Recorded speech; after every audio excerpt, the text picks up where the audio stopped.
Sandra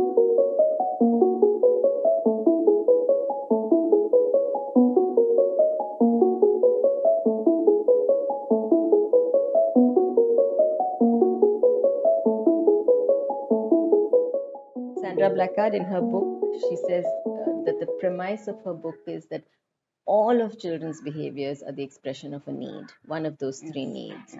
And, I use that model completely unedited with all my relationships, whether it's with my staff or my now adult children or my husband or my friends.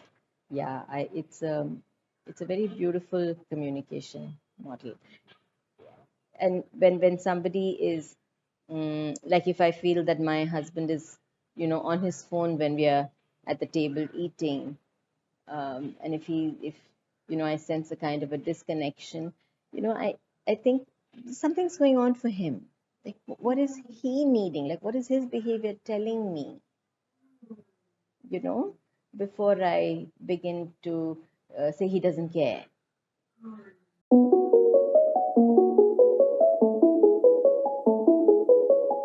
I don't know whether there's any research to, that shows up a correlation between single children and narcissism.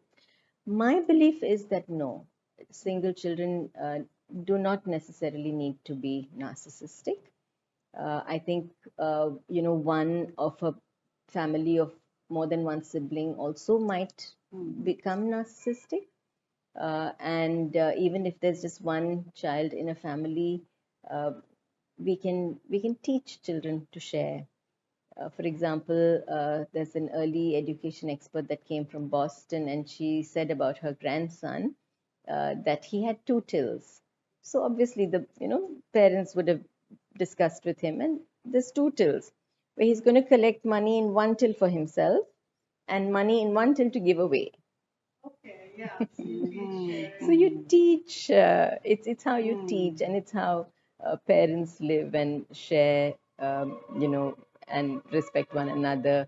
Uh, yeah. The thing is, that this is slightly different. I'm digressing a little bit, but again, children naturally share. We don't need to force them to share, which has a flavor, like you were saying about the body. We don't.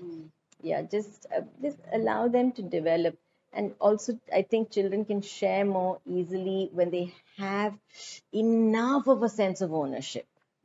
Like, a new toy comes into the house and you tell a child to immediately share it with a sister or a cousin or a neighbor. They're not ready at that time, so they need to have time to own it fully, and they need to be the boss of that.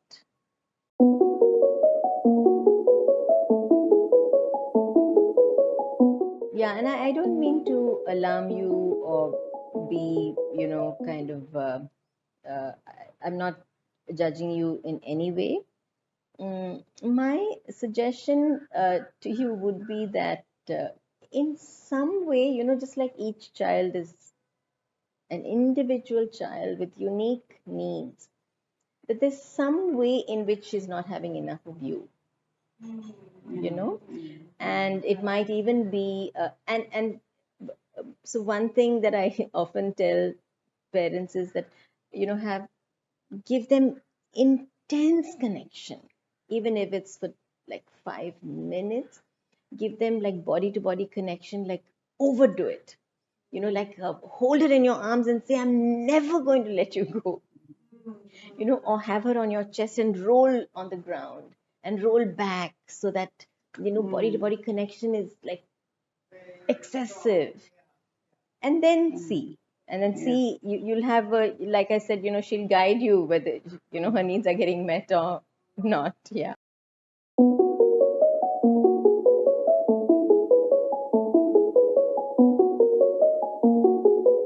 Even a child's feelings are their own. We just need to support them through to feel those feelings, even feelings that we may have caused. But this is just reminding me of one more thing which I'll mention. In a close relationship, see, I have a certain intent which I know. I tend to assume that the impact, just because I have a good intention, that the impact also is good.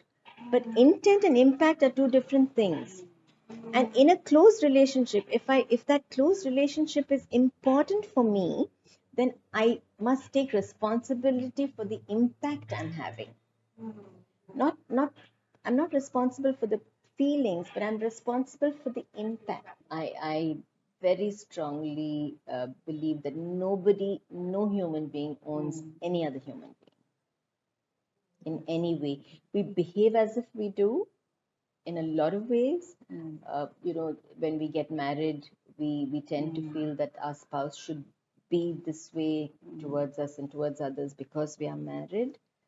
Uh, no, I think it's a fundamental,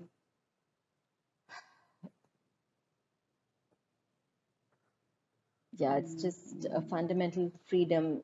My spouse can be whatever way he wants to be. My choice is whether I will choose to remain with him or not. And so also the other way around. So, and of course, binding relationships in a sense like a marriage is a contract. So you fulfill your part of the contract. Um, but particularly for children, children come with such a lot of inbuilt, it's in our DNA that we want to make our children happy. And parents don't know that they already, without doing anything, they have so much power over their children, that their children want to make them happy. We must know this and really consciously never abuse it.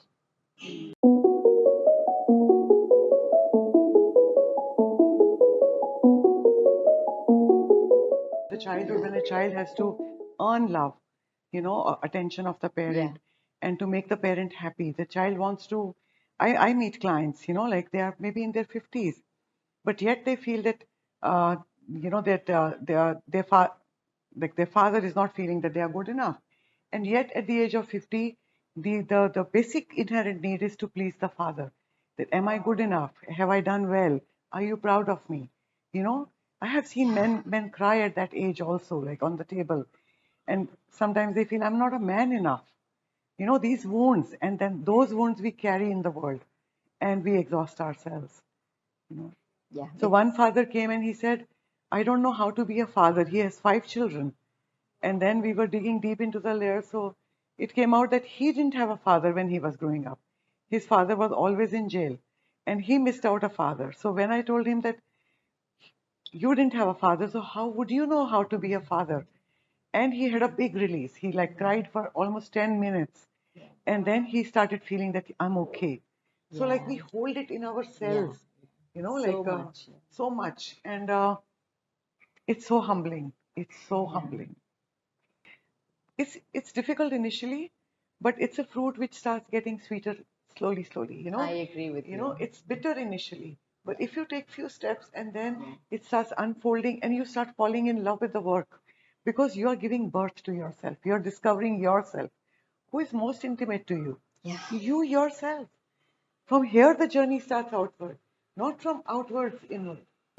And for me, just what you were describing about working on the self, I see that as the spiritual journey.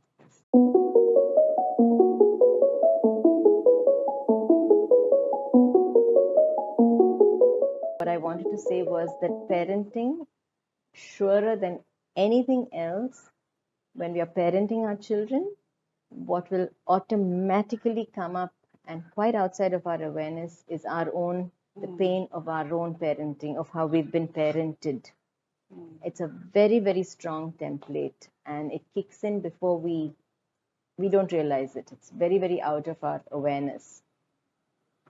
So Dan Siegel, who's one of the top neuroscientists slash researchers today, so they do a lot of brain research, relationship research, whatever research they do. He distills that information and simplifies it, and he's written a series of parenting books. One of which is called Parenting from the Inside Out. So even as we begin our parenting journey, to really take some time to sit and think about what our experiences as children have been. And I think then it won't be, then the kind of what needs to be done will happen organically. Like it's not like we need to teach discipline or anything like that. I feel like we need to heal those old wounds, and that will correct itself. In our Asian conditioning, especially from generations to generations, parents are happy when a boy is born because in their mind it is that he carries our name first of all, and he will take care of us when we grow old. He will bring money in the house. Whereas a girl, when she gets married, she goes to another family. So this has been so deep rooted, culturally so deep rooted that we have had this bias. But I think times are changing now because many girls are taking care of their parents. Yeah. They are working. In fact, they're serving their parents' needs much, much more with compassion and with Yeah. love. So I'm sure that slowly, slowly, that as we learn and we grow from our own experience, this gap will diminish. Yeah, I think the change has begun.